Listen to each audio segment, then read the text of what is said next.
दीन की बातें हम अपने उलमा की ज़बानी सुने, उन पर अमल करें। बिल्कुल सीधी सीधी बातें हैं, कोई पेचो खम नहीं, कोई घुमाव नहीं, सीधी सीधी बातें हैं मेरी। किस लिए इकट्ठा हुए हैं? इंटरटेनमेंट के लिए। किस लिए? जल्दी से बोले।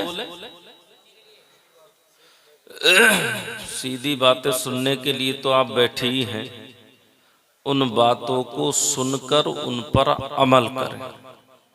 ये है असल मकसद हमारे जलसों का और हमारी महफिलों का, जो हमारी महफिलों से बिल्कुल ख़त्म हो चुका है, जिससे हमारा कोई ताल्लुक़ नहीं, कोई सरोकार नहीं, और ना हम उलमा की इन बातों पर ध्यान देते हैं। आप प्रोग्राम सुनेंगे, मैं अपने घर, मौलाना शकील साहब अपने घर, सुबह को बस इतना तो ज़रूर होगा तबसरा कि फ़लाँ साहब ने ऐसी तकरीर की थी और फ़लाँ साहब ऐसी तकरीर करके गए थे, बस इसके अलावा हमारे पास कुछ नहीं होगा। मेरी बात गलत तो नहीं? तो क्यों ना हम ऐसा काम किया करें कि जो बातें सुना करें उन पर कम से कम अमल करने की कोशिश किया करें। चूँकि अगर हम अमल करेंगे तो ये अल्लाह और उसके रसूल को राज़ी करने का तरीक़ा और ज़रिया है। अल्लाह के नबी सल्लल्लाहु ताला अलैहि वसल्लम से अगर हमें मोहब्बत है, सरकार से अगर हम मोहब्बत करते हैं, तो हमें उनके तरीक़े से और उनकी ज़िंदगी से भी मोहब्बत करनी पड़ेगी। और अगर हमने सरकार से मोहब्बत की, न उनके तरीक़े को अपनाया, न उनकी ज़िंदगी और सीरत को अपनी ज़िंदगियों में ढाला, तो यकीनन हम सरकार से मोहब्बत करने वाले नहीं कहलाएंगे। ये हमारे दावे खोखले और बिल्कुल बेकार हैं। तो कोशिश ये रहे कि जो बातें हम अपने उलमा से सुने उन पर सुनकर अमल करा करें। बहुत सारे नौजवान और बहुत सारे हजरात यहाँ तशरीफ फरमा है, काफी रात से यहाँ बैठे हुए हैं और बैठे बैठे काफी वक्त हो गया। कुछ हजरात इस्तंजे के बहाने, कुछ हजरात मौका पाकर, कुछ शायरों के साथ, कुछ मुकर्रिरों के साथ आहिस्ता आहिस्ता जिसका जैसे मौका लगता गया वो अपने जाता गया। कुछ लोग बैठे हुए हैं अभी तक। अल्लाह ताला आप सबकी हाजिरी को कबूल फरमाए और मुझे हक बोलने और आपको हक सुनने की तौफीक अता फरमाए। जो बातें हम सुने उस पर अमल की तौफीक अता फरमाए। ये महफिल चूँकि शादी के सिलसिले में मुनक़्क़िद की गई है और उसी सिलसिले की एक कड़ी है। गालिबन लड़के की शादी है, इमाम साहब, लड़के की शादी है, नाम भी मुझको सही तरीके से पता नहीं है। बहरहाल अल्लाह ताला दूल्हा की उम्र में, मोहम्मद आमिर रज़ा की उम्र में बेपनाह बरकतें अता फरमाए और उनकी शादी को खूब रहमतों बरकतों वाली बनाए। उनकी दुल्हन को उनके घर के लिए बरकत का सबब बनाए। दोनों ख़ानदानों में इत्तिफाक इत्तिहाद अता फरमाए। इफ्तिराक और इंतिशार से दोनों को दूर फरमाए और परवरदिगार इन्हें नेक सालेह औलाद अता फरमाए।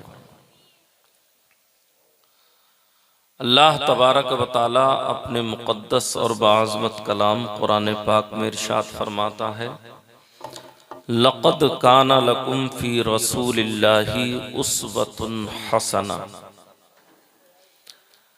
ऐ लोगो, तुम्हारे लिए प्यारे आका सल्लल्लाहु ताला अलैहि वसल्लम की ज़िंदगी एक बेहतरीन नमूने अमल है।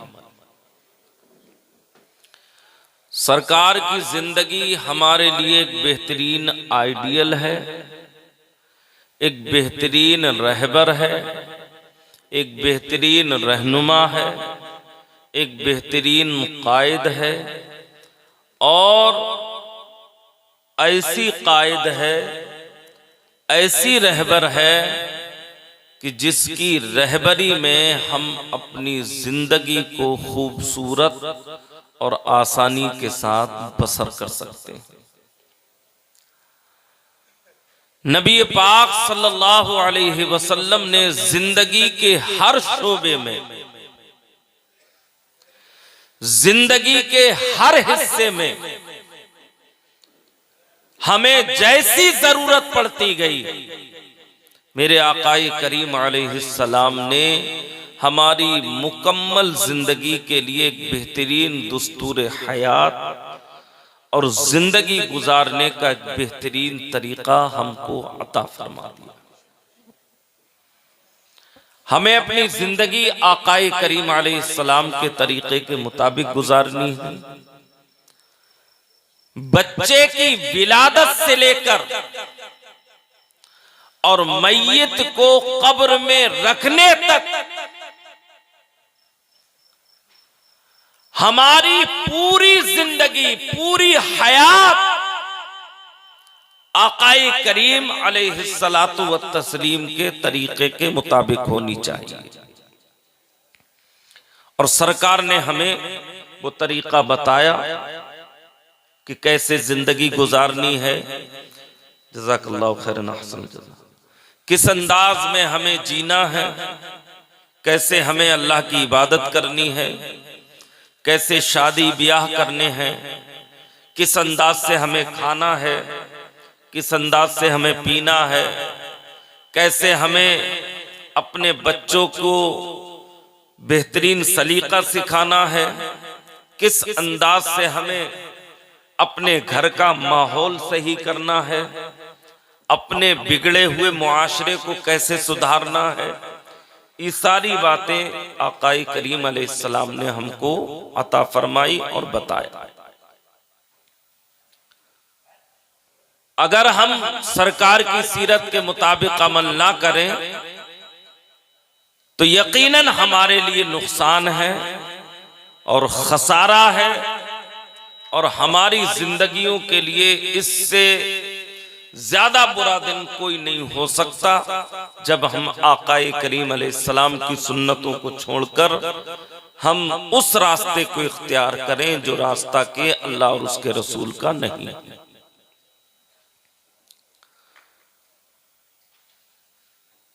चंद जरूरी बातें जो मुझे आप तक पहुंचानी है। तकरीर आपने सुन ली मुझसे पहले और अब ये कोई वक्त भी नहीं है तकरीर का, और सही माना में तकरीर कहते ही उसे हैं जिससे कुछ समझ मिले, कुछ सीख मिले।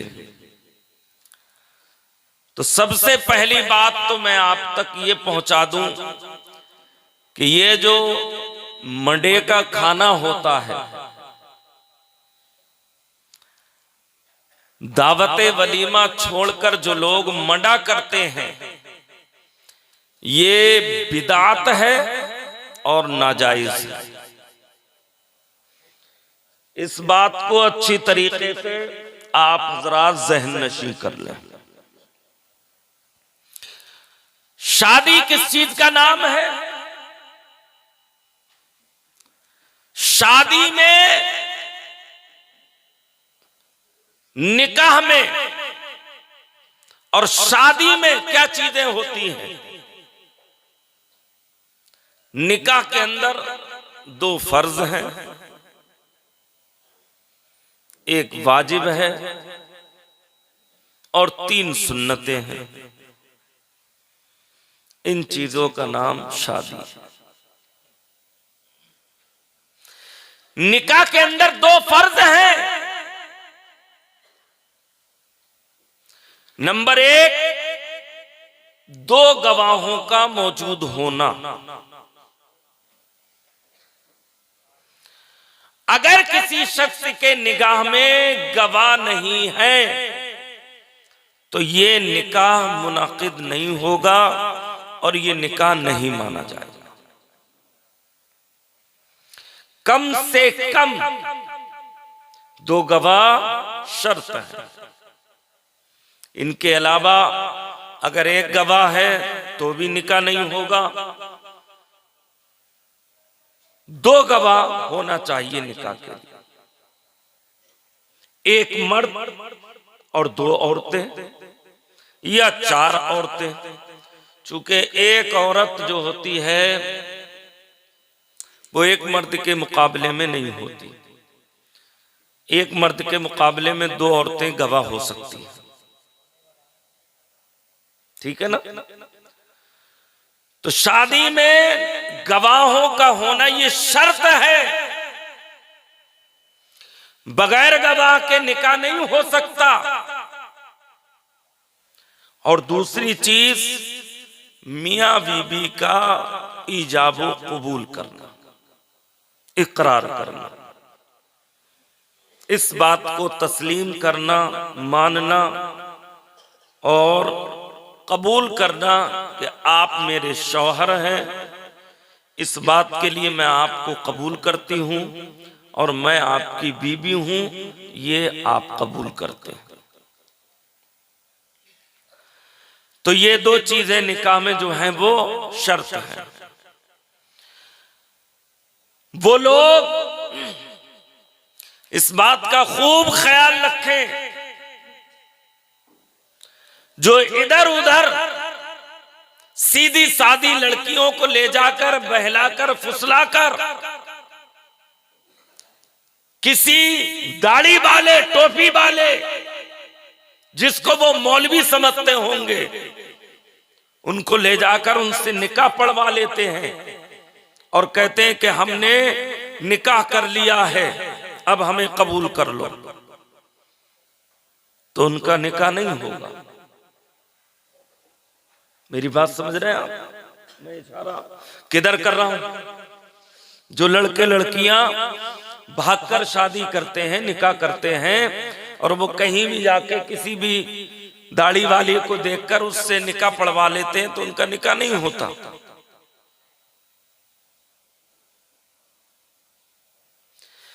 गैरे कुफू में अगर लड़की भाग कर जा रही है और मां बाप की मर्जी नहीं है तो निकाह नहीं हो सकता।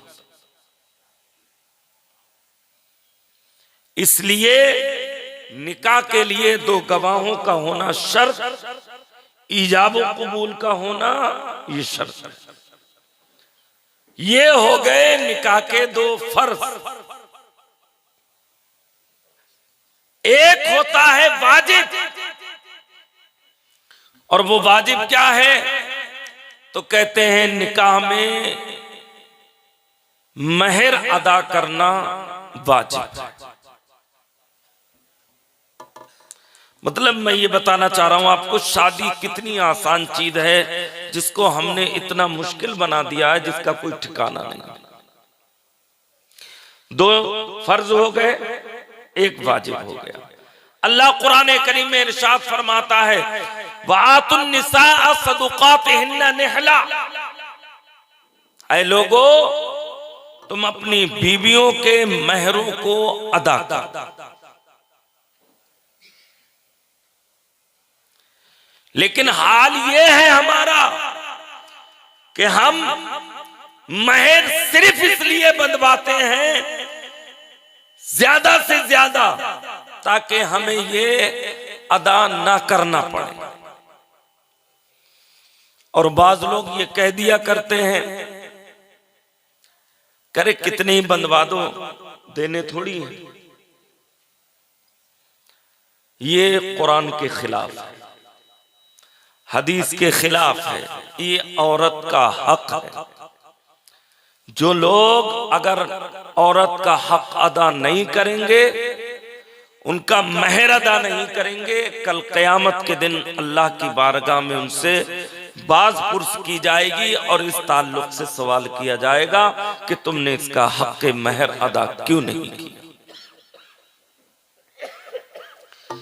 अच्छा, बाज लोग क्या करते हैं? बाज़ लोगों के हालात ये हैं कि वो जाने के बाद सबसे पहले अपनी बीवी से महरी माफ करवाते कि मेरे महर माफ कर दे। हमारे एक दोस्त थे, वो भी, उनकी शादी हुई, मैं भी शरीक था उसमें। वो भी गए अपनी बीवी के पास और महर के बजाय वो इतने घबराए हुए थे, चूंकि पहला दिन होता है, घबराहट तो होती है, तो बजाय महर माफ कराने के वो कह रहे थे मेरे गुनाह माफ कर दे। नहीं, ये बिल्कुल सच्ची बात है। मैं मौलवियों की तरह चुटकुले सुना के आपको हंसाना मेरा मकसद नहीं है, बिल्कुल सच्ची बात है। और न मैं अपनी पेट से कोई बात गढ़ रहा हूं, जो मेरे सामने आई मैं बता रहा हूं। तो वो बहुत घबराए कि ये क्या कहा मैंने। फिर उन्होंने मुझसे बात की, कोई बात नहीं, गुनाह माफ करा रहे थे, कोई बात नहीं है, इंसान से गलतियां होती रहती हैं। बहरहाल, तो बताने का मकसद ये है कि वहां जाने के बाद महर 3 तरीके का होता है। ये बात जहन में बिठा लेना, कभी धोखा नहीं खाओगे।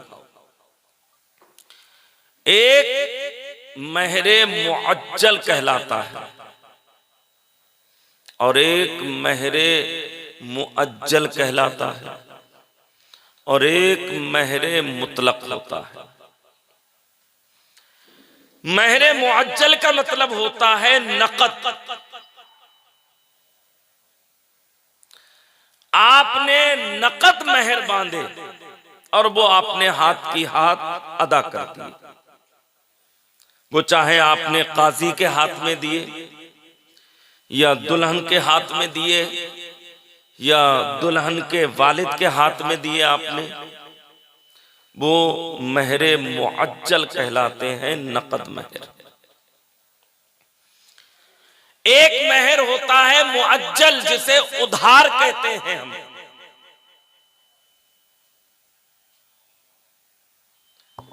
और ये महर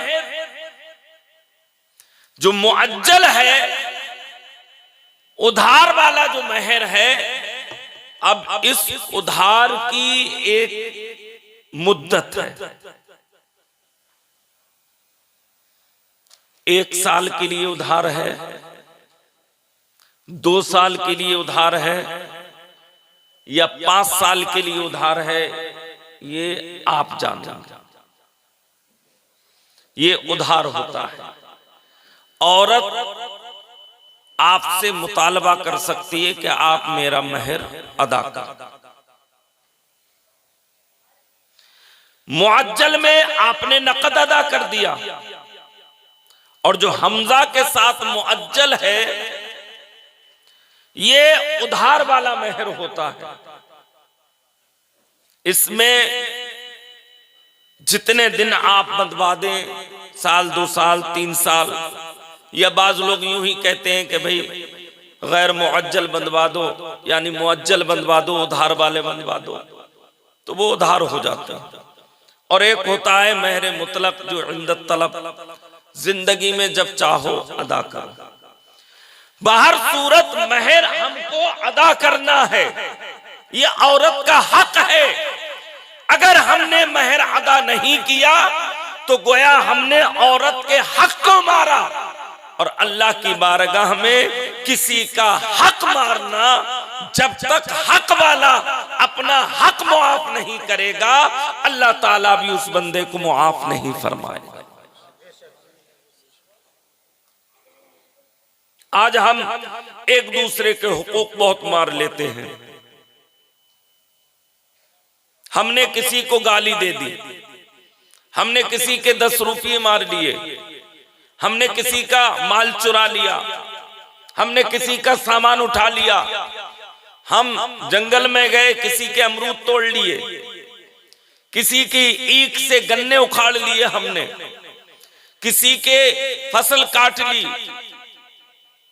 और हम इन छोटी छोटी बातों को इग्नोर करते रहते हैं कि ये कोई बात नहीं, ऐसा हो गया। हम तवज्जो नहीं देते ना, हम इसको गुनाह समझते हैं। अल्लाह अकबर कबीरा।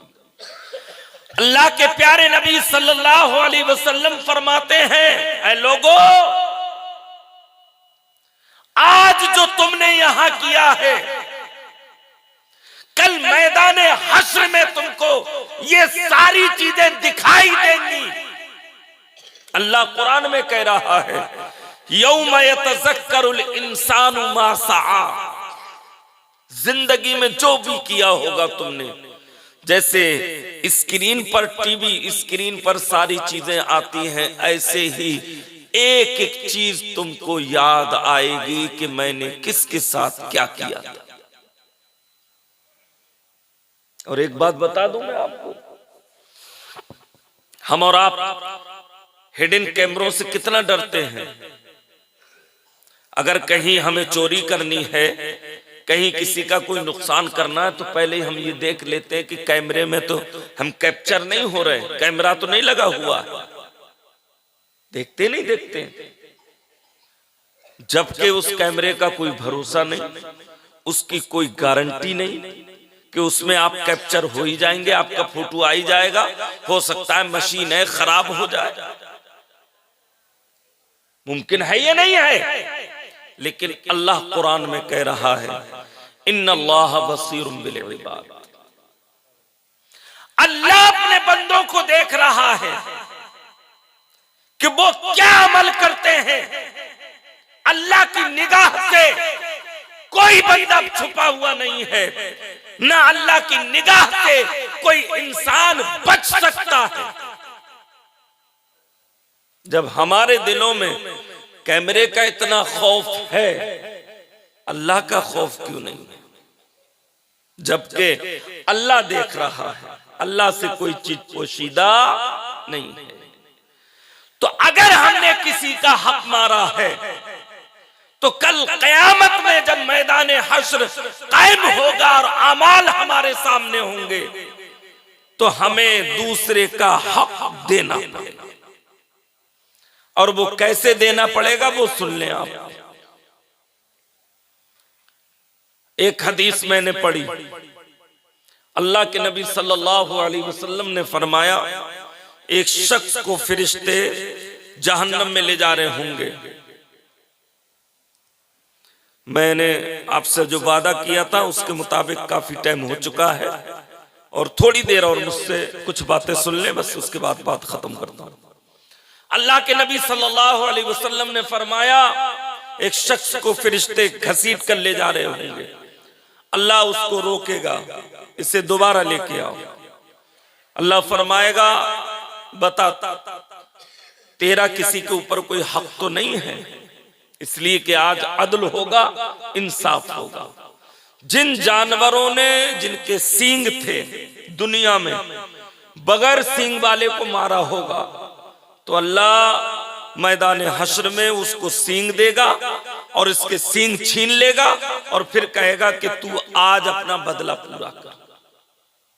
क्योंकि वहां अदल होगा, इंसाफ होगा, उस दिन कोई नाइंसाफी नहीं होगी, हर एक का हक दिया जाएगा।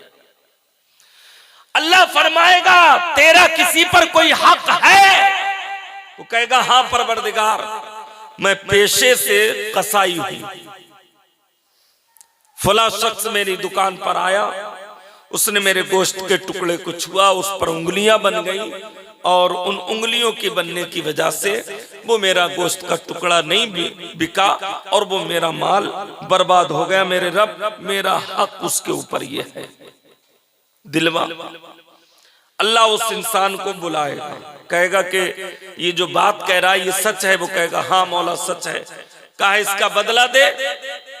कहा, मैं क्या बदला दूंगा इसका? अल्लाह, मेरे पास तो कुछ नहीं है। तो अल्लाह फरमाएगा, जब तक ये बंदा तुझे मुआफ नहीं करेगा, मैं तुझे मुआफ नहीं करूंगा। या तो तू इसका बदला दे या फिर ये बंदा मुआफ कर दे। अल्लाह कहेगा, उससे क्या तू मुआफ करता है? वो कसाब कहता है, नहीं मैंने मुआफ नहीं किया। तो अल्लाह उस इंसान की सारी नेकियां ले लेगा और इस कसाब को दे देगा। फिर अल्लाह फरमाएगा, क्या तूने इसे मुआफ कर दिया? वो कहेगा नहीं मौला मैंने मुआफ नहीं किया। फिर अल्लाह इस कस्साब के सारे गुनाह उसको दे देगा। अब उसके पास सारे गुनाह हो गए और इसके पास सारी नेकियां। अल्लाह फिर कहेगा क्या तूने मुआफ कर दिया इसको? वो कहेगा मौला मैंने फिर भी इसे मुआफ नहीं किया। तो हदीस शरीफ में आता है, चूंकि अल्लाह के नबी की हदीस है, जो कलमा पढ़ेगा वो जन्नत में जाएगा, चाहे कितना ही गुनहगार क्यों ना हो। सच्चे दिल से कलमा अगर पढ़ लिया है तो वो जन्नती है, चाहे उसने जिंदगी में कितने ही गुनाह क्यों ना किए हों। बस शर्त यह है कि सच्चे दिल के साथ कलमा पढ़ा हो। हाँ, जो गुनाह उसने जिंदगी में किए हैं उनकी सजा पाएगा, फिर जन्नत में जाएगा। तो अल्लाह ताला अपने फरिश्तों को हुक्म देगा कि मेरे फरिश्तों जाओ जन्नत से एक महल तामीर करके लाओ। वो महल तामीर करके लाएंगे, मैदान हश्र में उसे रख दिया जाएगा। अल्लाह ताला फरमाएगा कोई है जो इसको खरीदे? सब कहेंगे मौला हर एक की तमन्ना और ख्वाहिश है खरीदने की, मगर हमारे पास माल कहाँ है? तो अल्लाह फरमाएगा इसकी कीमत है। इसकी कीमत ये है कि अगर कोई मोमिन अपने दूसरे मोमिन भाई के हक को मुआफ कर देगा तो अल्लाह इसे ये महल अता फरमा देगा। जैसे ही उस कसाई ने इतना सुना, वो कहता है परवरदिगार मैंने इसे मुआफ कर दिया है, ये महल मुझको अता फरमा दे।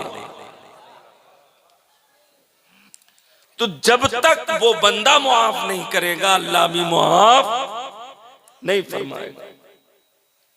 तो हक मारना ये चूंकि हम गांव के रहने वाले हैं, हमसे गांव में गलतियां होती हैं, जाने अनजाने में, खेत खलियानों में, इधर उधर जंगलों में हमसे गलतियां होती हैं। किसी के पेड़ से हम लकड़ी तोड़कर ले आए, किसी का दरख्त काट लिया, किसी के पत्ते काट लिए हमने, और हम इन बातों को कतई गुनाह नहीं समझते, जबकि ये सब के सब गुनाह। आपने अगर एक जर्रे बराबर भी किसी का हक मारा होगा तो मैदान हश्र में तुम्हें उसका बदला देना पड़ेगा, और वो बदला किस सूरत में देना पड़ेगा वो आप सुन लें। आला हजरत ने फताबे रज़विया के अंदर उसको लिखा है, अगर कोई शख्स किसी का 1 रुपया मार लेगा तो उसके बदले में उसको अपनी 700 मकबूल नमाजें देनी पड़ेंगी। कितनी नमाजें देनी पड़ेंगी? 700 मकबूल नमाजें। हमें अपनी नमाजों का पता ही नहीं है कि कौन सी नमाज हमारी कबूल हो रही है। अगर हमने किसी के 100 रुपये मार लिए तो कुछ बचा हमारे पास? सब खत्म हो। 100 रुपये में अगर 1 रुपये के बदले में 700 नमाजें तो 100 रुपये के बदले में कितनी हो जाएंगी? पूरी जिंदगी की इबादत चली गई। लेकिन हम यहां दुनिया में दौलत के हवस में, दौलत के लालच में, दौलत की हिर्स में हमने ये नहीं देखा कि हमारे पास ये माल कहां से आ रहा है। अल्लाह कुरान में कह रहा है हमसे अलहाकुमुत तकासुर हत्ता ज़ुरतुमुल मकाबिर। ऐ लोगो, तुम्हें माल की हवस ने कब्रिस्तान तक पहुंचा दिया, मगर तुम्हारी माल की हवस खत्म नहीं। अल्लाह के प्यारे नबी सल्लल्लाहु अलैहि वसल्लम एक रोज तहज्जुद की नमाज के लिए उठे तो चंद सहाबा भी आपके साथ हो लिए। मेरे आका करीम अलैहिस्सलाम ने नमाज अदा फरमाई, और अदा फरमाने के बाद आप सल्लल्लाहु अलैहि वसल्लम ने दुआ की, ऐ अल्लाह मेरी उम्मत को और मुझसे जो मोहब्बत करते हैं उन्हें ज्यादा दौलत अता मत फरमा। वो सहाबा इकराम जो तहज्जुद की नमाज में आपके साथ थे, उन्होंने जब नमाज से फारिग हो गए, दुआ से फारिग हो गए, तो अर्ज की या रसूलल्लाह आज आपने अजीब दुआ मांगी है, इससे पहले हमने कभी ऐसी दुआ नहीं सुनी। आपने कहा कि जो मुझसे मोहब्बत करता है अल्लाह उसे ज्यादा दौलत अता मत फरमा। तो मेरे आका ने कहा, हाँ मैंने बिल्कुल यही दुआ मांगी है, और सच्चाई भी यही है, जो मुझसे मोहब्बत करेगा, अगर उसके पास ज्यादा दौलत आ गई तो इस दिल में एक ही मोहब्बत रह सकती है, या दुनिया की मोहब्बत होगी या मेरी मोहब्बत होगी।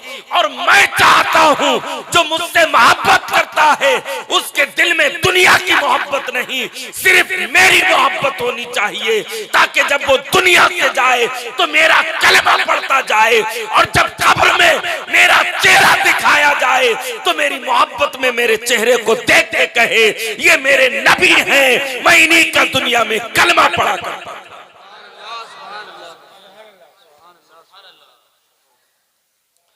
तो अल्लाह के नबी सल्लल्लाहु अलैहि वसल्लम ने ये दुआ फरमाई है कि जो मुझसे ज्यादा मोहब्बत करता है उसे ज्यादा दौलत अता मत फरमा। तो मेरे भाई, मेरा कहने का मकसद ये था कि हम किसी का हक न मारे, चाहे वो हक के महर हो, औरत का हक हो या किसी और का हक। तो महर अदा करना हमारे ऊपर क्या है? वाजिब है। 2 शर्तें हो गई, 2 गवाह हो गए, ईजाब कबूल हो गया, और एक वाजिब था निकाह में वो हक के महर। 3 सुन्नतें। सुन्नतें क्या क्या है? नंबर 1, छुहारे तकसीम करना, लुटाना। ये मेरे आकाए करीम अलैहिस्सलाम की प्यारी सुन्नत। आजकल तो जो माहौल चल पड़ा है ना, बड़ा तरक्की याफ्ता दौर है भाई मेरे। मुझे आपका बहुत ख्याल है, मैं आपको बहुत देर से देख रहा हूं। ख्याल की बात है, ईमानदारी की वाली बात है। मेरी देख रहे हैं ये रात का इतना हिस्सा गुजरने की वजह है कि मेरी आवाज भी मुतासिर है, आप भी थके हो, मैं भी बीमार आदमी। रात भर जगाएं आपको, सुबह को सोते रहे, दूल्हा भी बेचारा परेशान रहे, उसे पूरा दिन वैसे ही जागना है। टाइम बहुत ज्यादा हो गया, वाकई इतना नहीं होना चाहिए था टाइम। बहरहाल तो छुआरे, अब क्या है, वो थैलियों वाला माहौल चल गया है। थैलियों में टॉफी है, चॉकलेट है, बादाम है, काजू है, और जिन क्या क्या आइटम, और वो छोटे छोटे दाने रख दिए जाते हैं। ठीक है, कोई हरज नहीं, कोई गुनाह नहीं, बांट सकते हो, लेकिन इसके साथ साथ थोड़े छुआरे रखा करो और उनको बाकायदा सुन्नत की नीयत से लुटाया करो, है ना। आप थैली भी तकसीम कीजिए, कोई गुनाह नहीं है, लेकिन उसके साथ साथ ये अमल होना चाहिए हमारा कि हम थोड़े छुआरे लुटाएं, तकसीम करें, ताकि अल्लाह के नबी सल्लल्लाहु अलैहि वसल्लम की सुन्नत पर अमल। एक सुन्नत। दूसरी सुन्नत खुतबा, खुतबे निकाह। खुतबे निकाह ये भी क्या है? सुन्नत है। और तीसरी सुन्नत है वलीमा का। हम वलीमा नहीं करते, मंडे पर ज्यादा जोर देते हैं, जिस बात को मैंने पहले जिक्र किया था कि मंडे का खाना अगर आपने वलीमा नहीं किया और सिर्फ मंडे का खाना किया है तो ये बिदअत है, नाजायज है। सुन्नत को छोड़कर बिदअत पर अमल नहीं किया जाएगा, बल्कि इस बुरी रस्म, इस बिदअत को खत्म करो और वलीमे की सुन्नत को ईजाद करो। अल्लाह के नबी सल्लल्लाहु अलैहि वसल्लम की हदीस, मेरे आका करीम अलैहिस्सलाम इरशाद फरमाते हैं, जिस शख्स ने मेरी सुन्नत पर अमल किया और उस सुन्नत को जिंदा किया जबकि लोग उस सुन्नत से रूगर्दानी कर रहे हों, तो ऐसे शख्स को अल्लाह ताला 100 शहीदों का सवाब अता फरमाए। तो हमें मडे जैसी बिदअत को खत्म करना है। मडे में क्या होता है पता नहीं, वो बहनोई के साथ कोई बदतमीजी भी की जाती है, उसमें कोई टहनी वगैरह गाड़ी जाती है, टमाटर सड़े हुए मारे जाते हैं। मुसलमानों का ये तरीका नहीं है, न ये इस्लामी तरीका है, न ये इस्लामी शिआर है। इससे अपने आप को अलग करो। ये बिदाते हैं, ये खुराफाते हैं, ये वो रस्में हैं जिनका शरीयत से कोई ताल्लुक नहीं। तो इन चीजों का नाम निकाह है और इन्हीं चीजों का नाम शादी है। हमने न जाने कितनी रस्में इजाद कर रखी हैं और न जाने कितनी बिदातें खुराफातें हमने इजाद की हैं, और जिनमें बहुत सारा गुनाह है, कुछ तो हराम है, लेकिन इंसान नहीं मानता। मर्द के लिए मेहंदी लगाना हराम, दूल्हा लगाता है। मर्द के लिए वो कंगना बांधना जिसमें एक छोटा सा चाकू होता है, वो बाज लोग चांदी का बांधते हैं, बाज लोग वो घर की माएं बहनें बांध दिया करती हैं, ये भी नाजायज है। सलामी, गैर महरम औरतों के सामने जाना दूल्हा का, और फिर उनके सामने रोबोट की तरह उससे कोई मतलब नहीं कौन है क्या है। उसे तो रुमाल पकड़ा दिया कि तुझे हाथ ऐसे चलाते रहना बस। शरीयत ने नाजायज कहा है इसको। गैर महरम औरत के सामने किसी मर्द का जाना जायज नहीं, और न किसी औरत का गैर महरम मर्द के सामने जाना जायज। मगर हम जाते, ये वो गुनाह है जिनको हम गुनाह समझते ही नहीं। ऐ काश इनको हम गुनाह समझते, इन बुराइयों से अपने आप को बचाते। और गले में नोटों के हार डालना, जिसको हम अपनी फैशन समझते हैं, जिसे हम अपना शैबा समझते हैं, अल्लाह के नबी सल्लल्लाहु अलैहि वसल्लम ने तस्वीर वाली किसी चीज को अपने गले में डालने का हुक्म नहीं दिया है। हर तस्वीर वाली चीज से अपने आप को अल्लाह के नबी ने बचाया है और बचने का हुक्म दिया। नोटों में क्या होते हैं, तस्वीर होती है, वो गले में पड़े रहते हैं। निकाह के टाइम इमाम साहब कहते हैं कि इनको उतार दो, ये क्या बात हो गई। फिर निकाह के बाद डाल लेता है। भाई हराम तो हराम है, गलत तो गलत है, जो चीज गलत है वो गलत है। तो ये बातें गलत हैं, इनसे अपने आप को बचाओ। हमारा दीन से कोई ताल्लुक नहीं, ना इन चीजों का कोई दीन से लेना देना है। आप और हम अल्लाह और उसके रसूल से मोहब्बत करते हैं और उन्हीं के तरीके को हमें फॉलो करना चाहिए, उन्हीं का तरीका अपनाना चाहिए। चाहे वो शादी हो या घर का कोई प्रोग्राम हो या जिंदगी के शोबे में किसी हिस्से में भी कोई भी काम हो, हमें अल्लाह के नबी के तरीके के मुताबिक करना चाहिए। तो मुझको उम्मीद है कि अगर हमने ये महफिल सजाई है तो इन रस्मों से क्या आप अपने आप को बचाएंगे? जल्दी से वादा करो।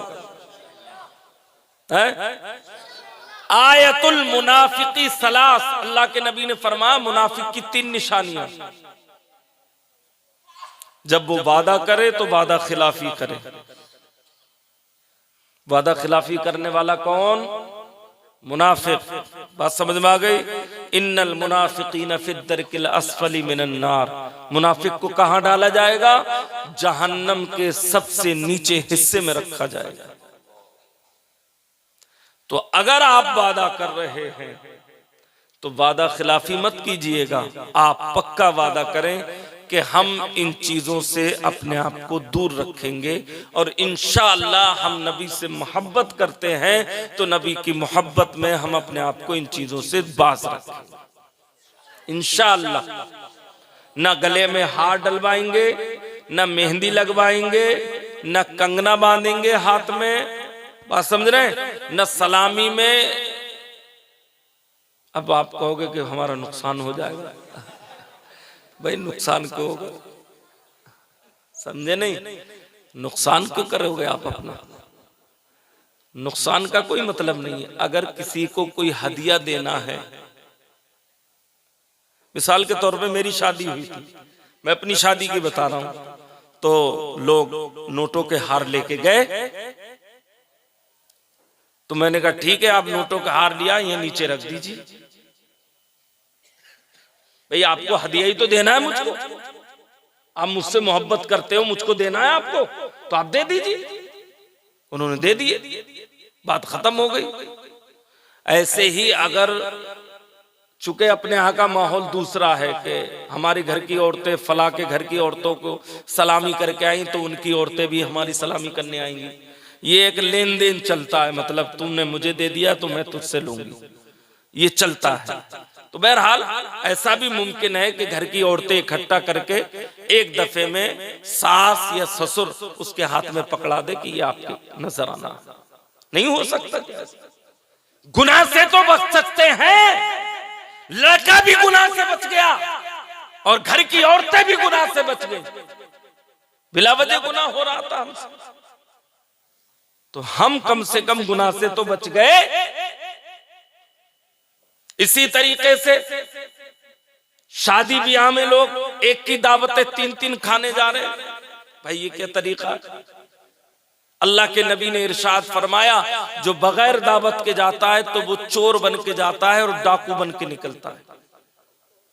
इसलिए अगर किसी के यहाँ एक की दावत है तो एक ही जाओ, पता नहीं आपके 3 के जाने से कहीं ऐसा ना हो उसकी बेइज्जती हो जाए, खाना खत्म हो जाए और फिर वो गरीब बेचारा अपनी इज्जत के उसके लाले पड़े। हमने सारी मुसीबतें खुद क्रिएट की हैं, हमने सारी मुश्किलें खुद पैदा की हैं। दीन ने तो बहुत आसानी पैदा की है जिसका कोई ठिकाना नहीं। तो अल्लाह के नबी सल्लल्लाहु अलैहि वसल्लम की जिंदगी हमारे लिए क्या है? बेहतरीन नमूने अमल है। हम उस पर अमल करेंगे तो इंशाअल्लाह हमारी जिंदगी कामयाब हो जाएगी। रात भर बयान करने से कोई फायदा नहीं। नमाजें हमारे ऊपर फर्ज हैं, फजर की नमाज पढ़िएगा, वरना आपका प्रोग्राम में बैठना बेकार है। समझ रहे नहीं? अगर आप रात भर बैठे रहे, नमाज नहीं पढ़ी तो आप गुनहगार होंगे, आपको कोई सवाब नहीं मिलेगा। इसलिए फजर की नमाज पढ़ें, अपने घर के अंदर कुरान की तिलावत करें, अपनी नमाजें दुरुस्त करें। अल्लाह ताला मुझे भी आप सबको अमल की तौफीक अता फरमाए। एक आखिरी बात जाने से